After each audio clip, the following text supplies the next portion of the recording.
Hi dears, this is Vishnupriya.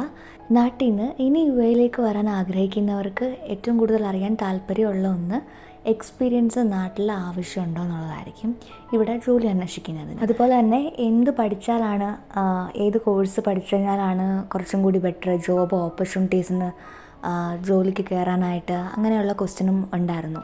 അപ്പോൾ അതിനുള്ള ആൻസറാണ് ഈ ഒരു വീഡിയോ. നിങ്ങൾ എന്ത് കോഴ്സ് പഠിച്ചാലും നിങ്ങൾക്ക് ആ ഒരു കോഴ്സ് റിലേറ്റഡ് ആയിട്ടുള്ള ഓപ്പർച്യൂണിറ്റീസ് മേ ബി അറിയാമായിരിക്കുമല്ലോ. ഇപ്പോൾ ബികോം പഠിക്കുന്ന ഒരാൾക്ക് ബാങ്ക് ഓപ്പർച്യൂണിറ്റീസിനെ കുറിച്ചും അതുപോലെ തന്നെ അക്കൗണ്ടിങ് ഓപ്പർച്യൂണിറ്റീസിനെ കുറിച്ചും ഓഫ് കോഴ്സ് അറിയാമായിരിക്കും. സോ ഇപ്പോൾ അക്കൗണ്ടിങ് ഓപ്പർച്യൂണിറ്റീസാണ് നോക്കുന്നതെങ്കിൽ ഒരു ബേസിക് എക്സ്പീരിയൻസ് ഉണ്ടാക്കി നമുക്ക് ആ ഒരു അക്കൗണ്ടിങ് സ്കിൽസ് നേടിയെടുത്തിട്ട് വരുന്നതായിരിക്കും എപ്പോഴും ബെറ്റർ. ആരൊക്കെയോ കമൻറ്റ് ബോക്സിൽ ചോദിച്ചിരുന്നു എക്സ്പീരിയൻസ് സർട്ടിഫിക്കറ്റ് ഉണ്ടെങ്കിൽ കാര്യമുണ്ടോയെന്ന്. നമുക്ക് ആക്ച്വലി ഇപ്പോൾ കോഴ്സ് പഠിച്ചതിൻ്റെ സർട്ടിഫിക്കറ്റ് ആണെങ്കിലും സർട്ടിഫിക്കറ്റുകൾ കൊണ്ട് നമുക്ക് കാര്യമില്ല. ആ ഒരു സർട്ടിഫിക്കറ്റ് നേടിയെടുത്തപ്പോൾ നമുക്ക് കുറേ സ്കിൽസ് കിട്ടിയിട്ടുണ്ടാവും. നമ്മൾ കുറേ വർക്ക് ചെയ്തിട്ടൊക്കെ ആയിരിക്കും ആ ഒരു സർട്ടിഫിക്കറ്റ് കിട്ടിയത്. അപ്പോൾ എന്താണോ നമ്മൾ അക്വയർ ചെയ്യുന്നത് ആ ഒരു നോളജിനാണ് ഇവിടെ ഇമ്പോർട്ടൻസ് വരുന്നത്. 2-3 വർഷം നമ്മൾ വർക്ക് ചെയ്തു എന്ന് പറഞ്ഞിട്ട് കാര്യമില്ല. ആ വർക്ക് ചെയ്തെടുത്ത് നമുക്ക് ആ വർക്ക് ചെയ്തതിലൂടെ നമുക്ക് എന്ത് നോളജ് കിട്ടി, ആ ഒരു നോളജ് തന്നെയാണോ നമുക്ക് ഇവിടെ യു എയിൽ വന്നിട്ട് നമ്മൾ ജോലിക്ക് വേണ്ടിയിട്ട് ട്രൈ ചെയ്യുന്ന സമയത്ത് നമുക്കൊരു ഇൻ്റർവ്യൂ കിട്ടി, ആ ഒരു കമ്പനിയിലും സെയിം ആയിട്ടുള്ള നോളജ് തന്നെയാണ്, സ്കില്ല് തന്നെയാണ് ആവശ്യമെങ്കിൽ അതിനാണ് അവിടെ ഇമ്പോർട്ടൻസ് വരുന്നത്. സോ സർട്ടിഫിക്കറ്റുകൾക്ക് എത്രത്തോളം പ്രാധാന്യം ഉണ്ടെന്നുള്ളത് മനസ്സിലായി കാണും. എൻ്റെ കാര്യത്തിൽ ഇവിടെ വന്നിട്ട് എന്നോട് സർട്ടിഫിക്കറ്റ്, എക്സ്പീരിയൻസ് സർട്ടിഫിക്കറ്റ് കാണിക്കാൻ ആരും പറഞ്ഞിട്ടുണ്ടായിരുന്നില്ല.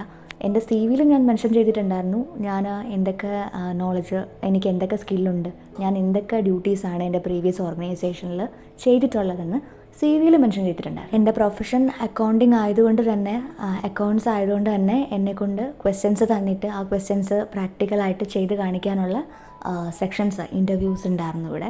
അക്കൗണ്ട്സിൽ 3-4 സെക്ഷനായിട്ട്, 2-3 സെക്ഷനായിട്ട് ഇൻ്റർവ്യൂ റൗണ്ട്സ് കാണും. എനിക്ക് ആദ്യത്തെ റൗണ്ട് റിട്ടൺ ടെസ്റ്റ് ആയിരുന്നു. അതിനുശേഷം പ്രാക്ടിക്കലായിട്ട് ക്വസ്റ്റ്യൻ തന്നിട്ട് അത് പ്രാക്ടിക്കലായിട്ട് സോഫ്റ്റ്വെയർ ഏതാണോ യൂസ് ചെയ്യുന്നത് ആ ഒരു സോഫ്റ്റ്വെയറിൽ നമ്മളെ കൊണ്ട് ചെയ്യാൻ ആ ക്വസ്റ്റ്യൻ പറ്റുന്നുണ്ടോ എന്ന് അവർ ചെക്ക് ചെയ്യുന്നുണ്ടായിരുന്നു.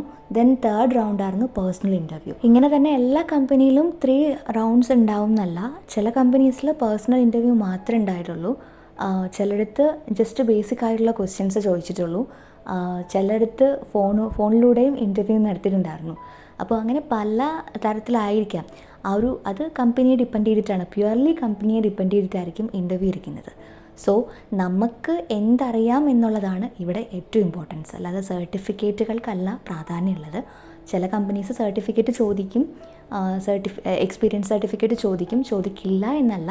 പക്ഷേ it's all depends on the company. ഞാൻ പറഞ്ഞല്ലോ ഓൾറെഡി, എന്നോട് എക്സ്പീരിയൻസ് സർട്ടിഫിക്കറ്റ് ചോദിച്ചിട്ടുണ്ടായിരുന്നില്ല. ഞാൻ സി വിയിൽ മെൻഷൻ ചെയ്തത് മാത്രമേ ഉണ്ടായിരുന്നുള്ളൂ.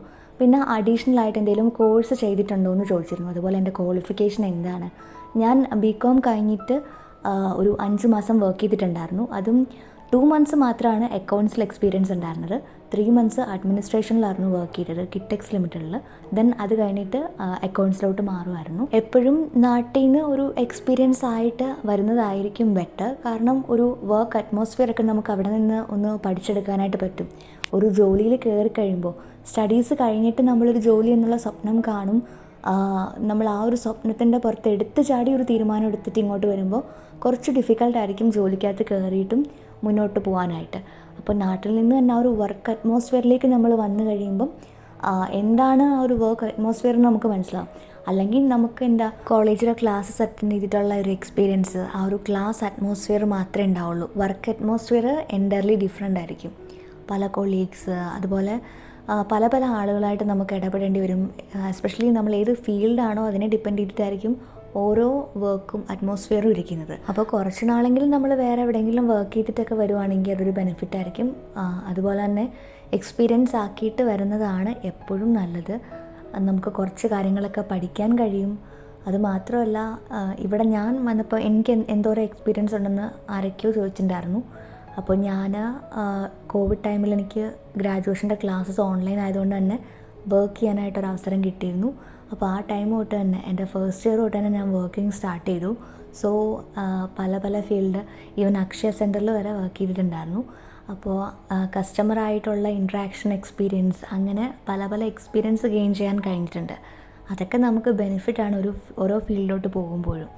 അപ്പോൾ ഇത് അക്കൗണ്ട്സിന് ബെനിഫിറ്റ് ആണെന്നല്ല, പക്ഷേ നമ്മൾ പോകുന്നത് ഇപ്പോൾ അക്കൗണ്ട്സിലാണെങ്കിൽ അക്കൗണ്ട്സ് റിലേറ്റഡ് ആയിട്ടുള്ള കാര്യങ്ങൾ ചെയ്ത് പഠിച്ചിട്ടുണ്ടെങ്കിൽ അത് ഏറ്റവും ബെസ്റ്റാണ്.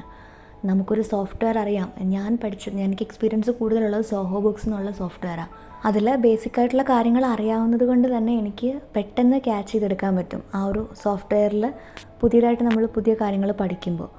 പക്ഷേ എക്സ്പീരിയൻസ് ഇല്ലാത്തൊരു ഇതിലോട്ട് പോകുമ്പം അവിടെ കുറച്ചും കൂടെ ടൈം കൺസ്യൂമിങ് ആയിരിക്കും എനിക്ക് ക്യാച്ച് ചെയ്തെടുക്കാനായിട്ട്. അതാണ് എക്സ്പീരിയൻസ് ഉള്ളതിൻ്റെയും എക്സ്പീരിയൻസ് ഇല്ലാത്തതിൻ്റെയും ഡിഫറൻസ്. നമ്മളിടുന്ന ആ ഒരു ഫൗണ്ടേഷൻ കറക്റ്റ് ആണെങ്കിൽ പെട്ടെന്ന് നമുക്ക് എല്ലാ കാര്യങ്ങളും ക്യാച്ച് ചെയ്ത് മുന്നിലേക്ക് പോകാൻ പറ്റും, കുറച്ചെങ്കിലും എക്സ്പീരിയൻസ് ഉണ്ടെങ്കിൽ. ഇല്ലെങ്കിൽ എന്താ ടൈം എടുക്കുന്നേ ഉള്ളൂ, പക്ഷേ നമ്മൾ ആ ഒരു ഫ്ലോയിലേക്ക് താനെ എത്തിക്കോളും. ഇപ്പോൾ നിങ്ങൾക്ക് കോൺഫിഡൻ്റ് ആണ്, ഹാൻഡിൽ ചെയ്യാൻ പറ്റും, അതിനുള്ള സ്കില്ലുണ്ട്, അങ്ങനെയാണെങ്കിൽ ഡെഫിനറ്റ്ലി നിങ്ങൾക്ക് വരാം, നിങ്ങൾക്ക് ട്രൈ ചെയ്ത് നോക്കാം. ഏത് സിറ്റുവേഷനിലൂടെ പോയാലും ഞാൻ തളരില്ല, പിടിച്ച് കയറും, അങ്ങനൊരു മൈൻഡ് സെറ്റ് ആണെങ്കിൽ സെറ്റാവും. പിന്നെ കുറച്ചൊക്കെ ലക്കാണ്, നമുക്ക് ഭാഗ്യം കൂടെ വേണം. ചിലപ്പോൾ നമുക്ക് കിട്ടുന്ന ജോബ് നമുക്ക് ബേസിക്കായിട്ട് ഫ്രഷറായിട്ട് സ്റ്റാർട്ട് ചെയ്ത് നമ്മുടെ കരിയർ ബിൽഡ് ചെയ്തെടുക്കാൻ പറ്റുന്നൊരു ഓപ്പർച്യൂണിറ്റി ആണ്. ഭാഗ്യം കൊണ്ട് അങ്ങനെ ഒരെണ്ണം കിട്ടിക്കഴിഞ്ഞാൽ ലൈഫ് തന്നെ സെറ്റാവും, കാരണം നമുക്ക് പഠിച്ചെടുക്കാനുള്ള ടൈം ഉണ്ടാവും. മറ്റൊരു കാര്യം, എനിക്ക് ഏത് കോഴ്സ് പഠിച്ചാലാണ് നല്ലത് എന്നുള്ളതിന് ഡീറ്റെയിൽഡ് ആയിട്ടുള്ള കാര്യങ്ങൾ അറിയില്ല. ഈ ഡിഗ്രി കഴിഞ്ഞിട്ട് ഏതെങ്കിലും കോഴ്സ് എടുത്ത് പഠിച്ചിട്ട് വന്നു കഴിഞ്ഞാൽ നന്നാവുമോ എന്ന് ചോദിക്കുന്നവരോട് പറഞ്ഞതാണ്. എനിക്ക് അതിൻ്റെ ഡീറ്റെയിൽഡ് ആയിട്ടുള്ള കാര്യങ്ങൾ അറിയില്ല, കാരണം ഞാൻ അങ്ങനെ കോഴ്സ് ചെയ്തിട്ടില്ല. നല്ലതാണ്, നമുക്ക് കൂടുതൽ നോളജ് അതിൽ നിന്ന് കിട്ടും. അങ്ങനെ നിങ്ങൾ നോക്കിയിട്ട് നിങ്ങൾക്ക് പറ്റുന്നുണ്ട് പഠിക്കാൻ, നിങ്ങൾക്ക് കൺവീനിയൻ്റ് ആണെങ്കിൽ നിങ്ങൾ പഠിച്ചോളാം, പഠിച്ചിട്ട് വരുമ്പം കുറച്ചും കൂടി ഈസി ആയിരിക്കും. അപ്പോൾ അതിനെക്കുറിച്ചുള്ള ഡീറ്റെയിൽസ് ഓൾറെഡി കോഴ്സ് പഠിച്ചിട്ടുള്ളവരുടെ അടുത്ത് ചോദിക്കുന്നതായിരിക്കും ബെറ്റർ. എനിക്ക് പരിചയമുള്ളവരുടെ അടുത്ത് ചോദിച്ചിട്ട് ഡീറ്റെയിൽസ് ഷെയർ ചെയ്യാൻ ശ്രമിക്കാം. സോ ഈ ഒരു വീഡിയോ ഇത്രയേ ഉള്ളൂ. നിങ്ങൾക്ക് യൂസ്ഫുൾ ആകുന്ന വേറെ കണ്ടൻസുമായിട്ട് നെക്സ്റ്റ് ഒരു വീഡിയോയിൽ കാണാം. വീഡിയോസ് നിങ്ങൾക്ക് ഇഷ്ടമാണെങ്കിൽ സബ്സ്ക്രൈബ് ചെയ്യുക ചാനൽ, അതുപോലെ വീഡിയോ ഒന്ന് ലൈക്ക് ചെയ്യുക.